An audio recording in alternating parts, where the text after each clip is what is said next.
Praise the Lord, आप सबको जय मसीह की। तो जैसा कि आपने टाइटल में पढ़ ही लिया होगा, आजकल एक अफवाह चल रही है। इसको मैं अफवाह ही कहूँगा क्योंकि बात बहुत गंभीर है कि छत्तीसगढ़ जो है वो बनने जा रहा है दूसरा मणिपुर। यानी कि छत्तीसगढ़ में भी वैसा ही मैसेकर प्लान किया जा रहा है, वैसे ही जिस प्रकार मणिपुर में हुआ था वैसा ही प्लान किया जा रहा है। मैं नहीं बोल रहा हूँ, ऐसा एक वीडियो आया है और वीडियो में मैं वो वीडियो का लिंक डाल दूंगा, वो भी देख लेना। तो उसमें जो है ये दावा किया जा रहा है कि कुछ हिंदू एक्सट्रीमिस्ट जो हैं वो प्लान कर रहे हैं क्रिश्चियंस को मारना, उनका जो है वो उनकी हत्या करना, उनको उनका घर में घुस घुस के उनको मारना, बच्चों को बड़ों को सबको मारना। इस प्रकार का जो है कुछ हिंदू एक्सट्रीमिस्ट प्लान कर रहे हैं। इस तरीके की बातें जो है वो सुनने में आ रही हैं। हालांकि इस बात की प्रोबेबिलिटी बहुत कम है, लेकिन इस बात को इनकार भी नहीं किया जा सकता, इस बात को पूरी तरीके से नकारा भी नहीं जा सकता कि बिल्कुल भी ऐसा नहीं हो सकता। क्योंकि अगर मणिपुर ना हुआ होता तो शायद हम इस बात को और श्योरिटी से कह सकते, लेकिन हमारी आंखों के सामने इतना ज्यादा मैसेकर हुआ, इतना ज्यादा जो है वो खून बहा है, परेशान जो है वो किया गया है। तो हमें पता है कि ऐसा होना की संभावना बिल्कुल जो है वो मौजूद है। पर बात यह है कि यदि ऐसा होता है तो क्या होगा। देखिए, जो वर्तमान गवर्नमेंट है इनसे तो हम उम्मीद नहीं कर सकते, वो हमने अपनी आंखों से देखा है। गवर्नमेंट बिल्कुल इस बारे में, उनकी आंखों के सामने सब कुछ होता रहा, सब कुछ उनकी आंखों के सामने, इतनी हत्याएं हुई, इतना खून बहा, लेकिन उन्होंने कुछ नहीं किया।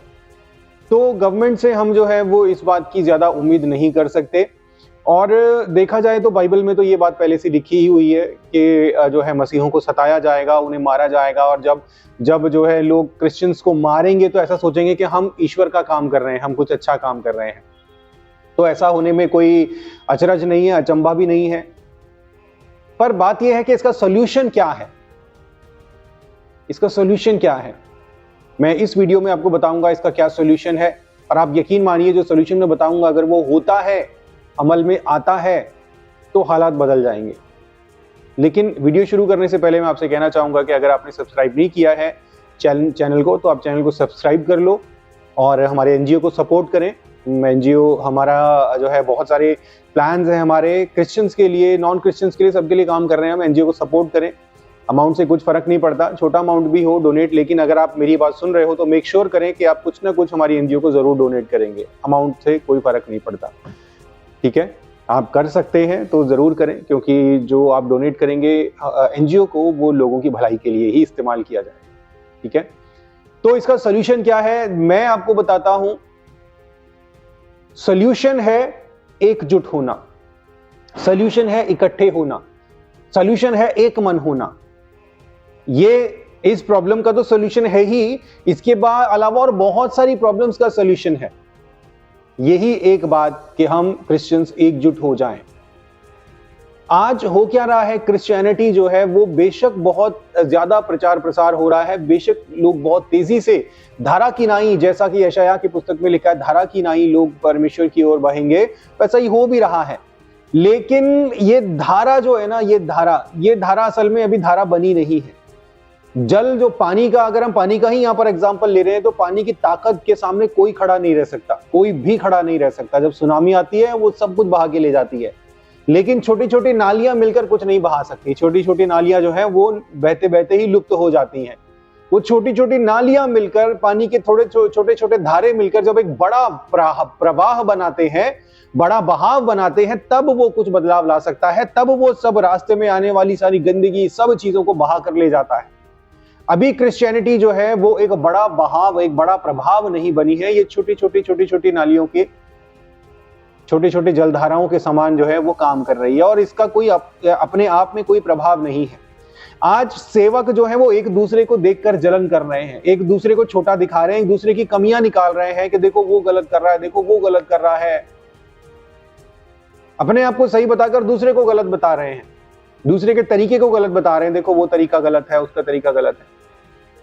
मैं ये कहता हूं कि मतभेद होना बिल्कुल स्वाभाविक है, मतभेद होने में कोई प्रॉब्लम नहीं है, हो सकता है मतभेद हो, डिनोमिनेशंस भी अलग अलग हो सकते हैं, कोई कुछ डिनोमिनेशन है, कोई डिनोमिनेशन है, लेकिन at the end of the day हर कोई क्रिश्चियन कहलाता है, हर कोई क्रिश्चियन कहलाता है। और बाइबल तो साफ साफ कहती है कि सब कलीसियाएं मिलकर प्रभु की देह बनाती हैं। लेकिन क्या ये देह आज वास्तव में देह है? ये कोई टुकड़ा कहीं बिखर टूट के गिरा, कोई टुकड़ा कहीं टूट के गिरा, ये देह नहीं है। ये जो अभी प्रेजेंट में जो बनी हुई है देह नहीं, ये मृत देह है, मरी हुई देह। इस देह में अभी कोई जान नहीं है। तो अगर इस देह को गोलियत से लड़ना है, दाऊद बनकर गोलियत से लड़ना है, तो इस देह को इकट्ठा होना पड़ेगा, जुड़ना पड़ेगा, एक होना पड़ेगा। तभी इस प्रकार के संकटों से, इस प्रकार की मुश्किलों से, इस प्रकार की प्रॉब्लम्स और परेशानियों से और भी बहुत सारी प्रॉब्लम्स और परेशानियों से क्रिश्चियनिटी, मसीहत, प्रभु की देह लड़ सकती है और जय पा सकती है। डिनोमिनेशंस अलग है, कोई बात नहीं, मतभेद है तो होने दो, लेकिन जब बाहर से संकट आता है, जब प्रॉब्लम बाहर से आती है, जब सताव होता है, तो सब अपना काम दाम छोड़कर जहां पर प्रॉब्लम आई, जहां पर पता लगा गड़बड़ी, वहां पर सब पहुंच जाओ। और मैं आपको ये बात कह रहा हूं, बड़े ध्यान से सुनना। अगर इस बात के लिए आपको अपनी संडे आराधना रोकनी भी पड़े, आपको चर्च रोककर अगर आपको जाना पड़े, तो उसमें कोई प्रॉब्लम नहीं है, वो गलत नहीं होगा। अगर आप आराधना रोककर, बीच प्रचार में सब कुछ रोककर सारी कलीसिया को बोलो देखो फलां जगह पर संकट आया है, फलां जगह पर सताव हुआ है, अभी के अभी चलो सारे के सारे गाड़ियों में भर के वहां पहुंचो, तो वो गलत नहीं होगा। ये जो आज चल रहा है ना संडेइज्म, एक इसको ना क्रिश्चियनिटी वास्तव में एक रिलीजन नहीं है, एक रिलीजन की तरह इसको फॉलो किया जा रहा है। क्रिश्चियनिटी एक लाइफस्टाइल है। क्रिश्चियनिटी वास्तव में, ये बात आपने हिंदूज को कहते हुए सुना होगा, लेकिन वो वास्तव में एक रिलीजन है। हिंदुइज्म वास्तव में एक धर्म है। नियमों का पुलिंदा, ये करो वो करो, ऐसा नहीं करना, फलाने उसके देवता को नहीं मानना, उसके ईश्वर को नहीं मानना। हिंदुइज्म वास्तव में एक धर्म है, लेकिन क्रिश्चियनिटी वास्तव में जीवन जीने का एक तरीका है, जिंदगी जीने का एक तरीका है। बाइबल जो नियम बताती है जीने के, वो यूनिवर्सल लॉ है, वो यूनिवर्सल है। तुम झूठ मत बोलना, चोरी मत करना, हत्या मत करना, व्यभिचार मत करना, किसी का लालच मत करना। जो नियम है वो इक्वली सब पर लागू होते हैं। अपने पड़ोसी से अपने समान प्रेम करो, जैसे खुद की फिक्र करते हो वैसे औरों की भी फिक्र करो। ये किसी धर्म की शिक्षा तो नहीं है, ये तो यूनिवर्सल लॉ है। अगर सारी दुनिया में लोग एक दूसरे से अपने ही समान प्रेम करने लग जाएंगे, तो दुनिया में कभी कोई अशांति, कोई लड़ाई झगड़ा, दंगा फसाद होगा ही नहीं। तो जीसस क्राइस्ट ने जो नियम बताए, वो नियम यूनिवर्सल है, वो सब पर, चाहे कोई क्रिश्चियनिटी को माने या ना माने, चाहे कोई क्रिश्चियन बने या ना बने, लेकिन जीसस क्राइस्ट की शिक्षाओं पर चलेगा तो उसकी जिंदगी बदलेगी ही बदलेगी। तो क्रिश्चियनिटी वास्तव में जिंदगी जीने का एक तरीका है। लेकिन ये जो जीवन जीने का तरीका है, इस तरीके को हम लोगों को तो सिखाते हैं, दुनिया को तो सिखाते हैं, लेकिन ये जो शिक्षाएं जीसस क्राइस्ट की, वो शिक्षाएं हम खुद पर अप्लाई नहीं करते, प्रभु की देह पर अप्लाई नहीं करते। देह आज निरर्थक है, देह में कोई जान नहीं है, आपस में सब एक दूसरे को देखकर लड़ रहे हैं। मैं आपको बताऊं, कोई इंसान सिर्फ इसलिए बड़ा या महान या हीरो नहीं बन जाता कि वो बहुत बड़ी भीड़ 10,000, 5,000, 50,000 लोगों को लेकर खड़ा है। परमेश्वर किसी के काम को और उसकी काबिलियत को उसके पास मौजूद भीड़ से नहीं नापते कि उसने कितनी रूहों को बचाया या उसने कितने लोगों को कन्वर्ट किया। परमेश्वर ऐसे नहीं नापते। एक व्यक्ति जो 50,000 या 5 लाख लोगों को लेकर खड़ा है, लोगों को संभाल रहा है, उनको चला रहा है, उनको सिखा रहा है, बढ़ा रहा है, वो व्यक्ति, और जो 50 लोगों को लेकर खड़ा है, सिखा रहा है, बढ़ा रहा है, वो व्यक्ति, जो 5 लोगों को लेकर चल रहा है, वो व्यक्ति, तीनों परमेश्वर की नजर में एक ही समान है। जिसने 5 लाख लोगों को बदला, वो उसके लिए कोई बड़ी बात नहीं है। परमेश्वर आपके काम की क्वालिटी से आपको ना परखते हैं, आपने जो काम किया उस काम की क्वालिटी कितनी है। एक व्यक्ति ज्यादा पढ़ा लिखा नहीं है, किसी गांव के छोटे से कोने में अपनी पूरी ताकत से, जितनी ताकत, जितने तोड़े, जितनी काबिलियत उसके पास है, अपनी पूरी काबिलियत से अपना 100% देता है और वो अपने उस 100% को पूरी तरीके से इन्वेस्ट करता है और वो अपनी पूरी जिंदगी में कुछ मुट्ठी भर लोगों को परमेश्वर के राज्य में जोड़ पाता है। और जितनों को वो जोड़ता है वो सब काबिल बनते हैं, वो सब काबिल बन जाते हैं। वहीं दूसरी तरफ एक व्यक्ति 50,000 लोगों के लिए भीड़ को लेकर बैठा है, लेकिन उसने कभी सही शिक्षा पर, जीवन परिवर्तित होने पर, सही तरीके से चलने पर इस पर ना तो ध्यान दिया, ना ही लोगों को सिखाया, तो उसके लोग कभी काबिल बने ही नहीं। तो उसका 50,000 लोगों को लेकर काम करना परमेश्वर की नजर में निरर्थक हो गया।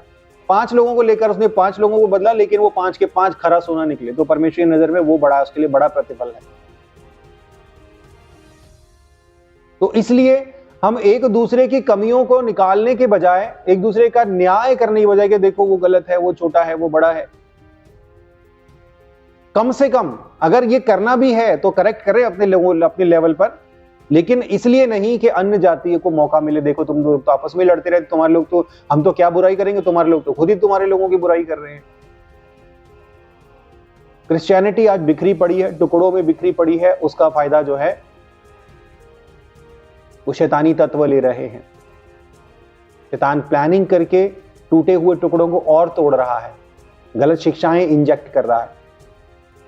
तो इस प्रॉब्लम का सॉल्यूशन, ये जो सताव, ये जो दंगा फसाद क्रिश्चियनिटी के खिलाफ जो है, ये सब कुछ चल रहा है, ये आगे और बढ़ेगा। मैं आपको बताऊं, ये कम नहीं होगा, ये आगे और बढ़ेगा।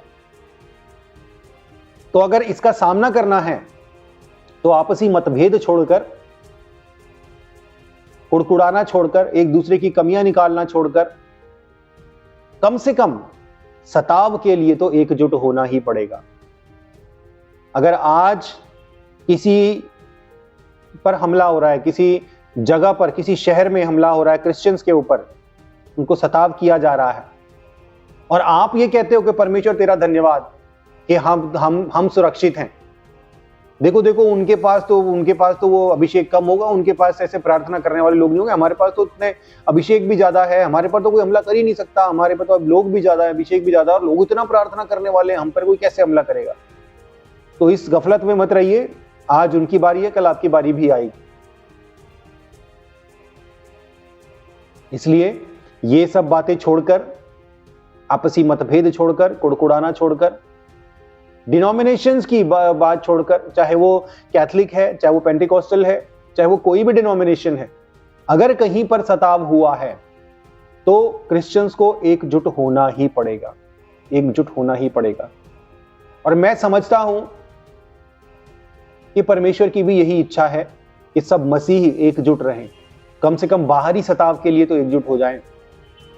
तो एक बात, इस बात को बहुत शेयर कर दो, मैं बताऊं, इसको शेयर कर दो। अगर आपको ये मेरा मत जो है, मेरी राय अगर आपको अच्छी लगती है ना, तो चाहे कोई भी डिनोमिनेशन हो, आप किसी भी डिनोमिनेशन के व्यक्ति को जानते हो, उनको ये वीडियो शेयर कर दो, उनको ये वीडियो शेयर कर दो, और उनको बोलो कि ये वाली बात ध्यान रखो। अगर ये नहीं हुआ तो आने वाले समय में आप क्रिश्चियंस को मरता हुआ भी देखोगे, उनके सर फूटते हुए देखोगे, उनके बाल बच्चों को भी आप घसीटे जाते हुए देखोगे, और भारी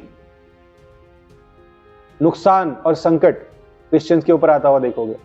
उस वक्त आप बोलोगे प्रार्थना करते हैं, उस वक्त आप अपनी कलीसिया को बोलोगे चलो फलानी कलीसिया के लिए प्रार्थना करो।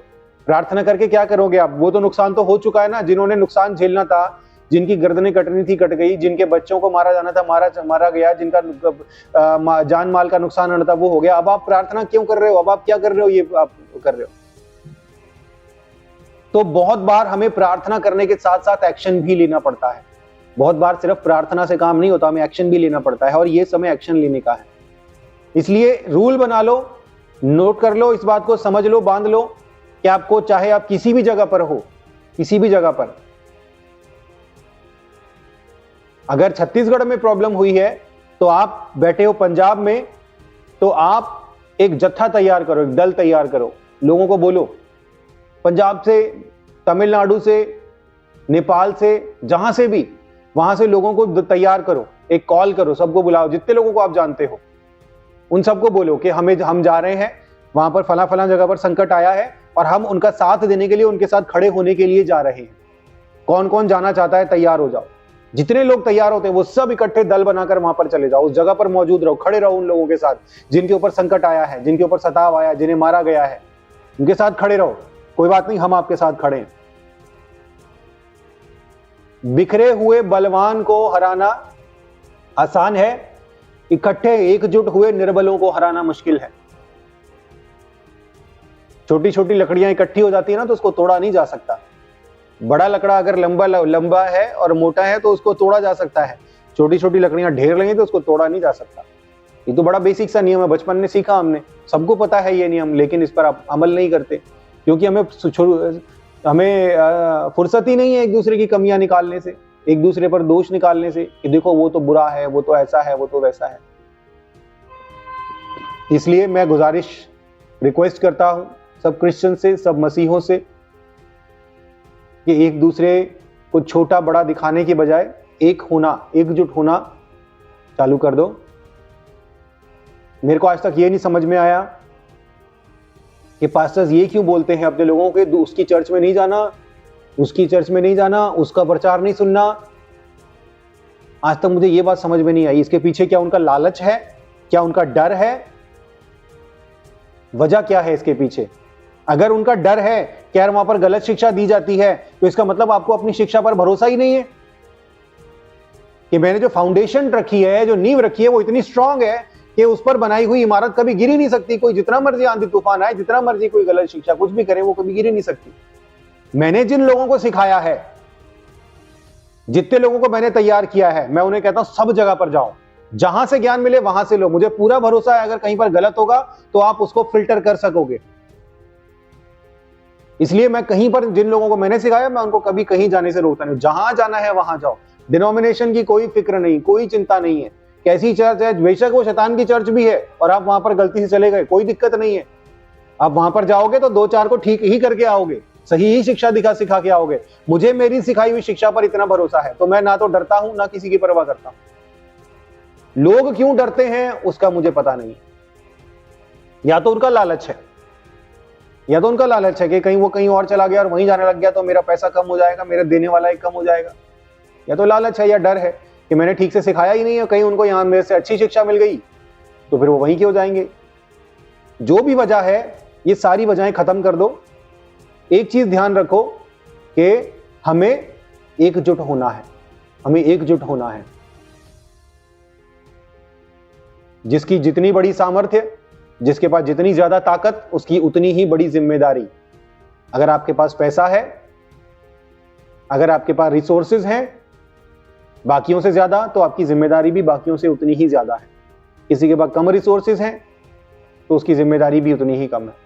इसलिए मैं रिक्वेस्ट करता हूं सब क्रिश्चियन से, मसीहों से, चाहे वो कोई भी डिनोमिनेशन हो, ये वीडियो सबको शेयर कर दो, सबको भेज दो और ये बात एकजुट होकर पक्का कर लो। और ये इस बात, अब मैं जब ये बोल रहा हूं ना, तो एक प्रॉब्लम और मुझे लगता आएगी कि क्रिश्चियंस में एक और प्रॉब्लम है कि कहीं पर भीड़ इकट्ठी होगी तो इस बात के ऊपर झगड़ा चालू हो जाता है कि इसको लीड कौन करेगा। अच्छा, वो लीड करेगा, वो कैसे लीड करेगा? लीडर तो मुझे बनना चाहिए, मेरे अंदर काबिलियत है, वो कैसे आगे आ जाएगा? ये भी एक बहुत बड़ी प्रॉब्लम है। तो इसका सोल्यूशन मैं आपको बताता हूं। इसका सोल्यूशन ये है कि एक व्यक्ति को लीड करने मत दो, एक ग्रुप बनाओ, एक ग्रुप बनाओ, प्रार्थना पूर्वक योग्य लोगों को चुनो। अगर आप ऐसा कुछ करते हो तो योग्य लोगों को चुनो, जैसा मूसा ने किया था। प्रार्थना पूर्वक योग्य लोगों को चुनो, जिनके पास बोलने की अच्छी क्षमता है, जो अपनी बात अच्छे से रखना जानते हैं, जो परमेश्वर के अभिषिक्त जन है, उनको चुनो। और एक व्यक्ति नहीं बल्कि एक ग्रुप तैयार करो और वो ग्रुप लीड करेगा। और उस ग्रुप के पीछे से एक व्यक्ति लीड करेगा तो वो व्यक्ति तो बहुत आसान है उस व्यक्ति का घमंड में पड़ना या लोगों के बीच में मतभेद आ जाना कि यार ये तो बहुत बन रहा है, ये तो बहुत ऐसे कर रहा है। लेकिन ग्रुप होगा तो ग्रुप के ऊपर कोई ऐसी दिक्कत आएगी नहीं। ग्रुप सब आपस में एक दूसरे से विचार विमर्श करके एक दूसरे की कमियों को ढांप सकते हैं। इसलिए ग्रुप को तैयार कीजिए और उस ग्रुप को लीडर बनाइए और जहां कहीं भी संकट आता है, जहां कहीं भी प्रॉब्लम आती है, वहां पर तुरंत उनकी मदद के लिए पहुंचिए, हर तरीके से, फाइनेंशियली भी, खाने पीने की चीजों से भी, और उनके साथ एक संख्या बल दिखाना, मैन पावर दिखाना कि हाँ हम ये जिनको तुम परेशान कर रहे हो वो अकेले नहीं है। बेशक वो 10 लोगों का झुंड है लेकिन हम उनके साथ खड़े हैं। ऐसा करना जरूरी है। अगर हम ऐसा करेंगे तो ही आने वाले समय में आने वाले संकटों, सतावों, परेशानियों से लड़ सकेंगे। नहीं तो प्रभु की देह इसी प्रकार नुकसान झेलती रहेगी, जिससे प्रभु बिल्कुल भी प्रसन्न नहीं होगा, खुश नहीं होगा। इसलिए जो बात मैंने बोली, अगर वो आपको अच्छी लगती है, खुद भी इस पर अमल करें और गंभीरता से अमल करें, गंभीरता से अमल करें। एक लास्ट बात बोलकर अपनी बात खत्म कर रहा हूं।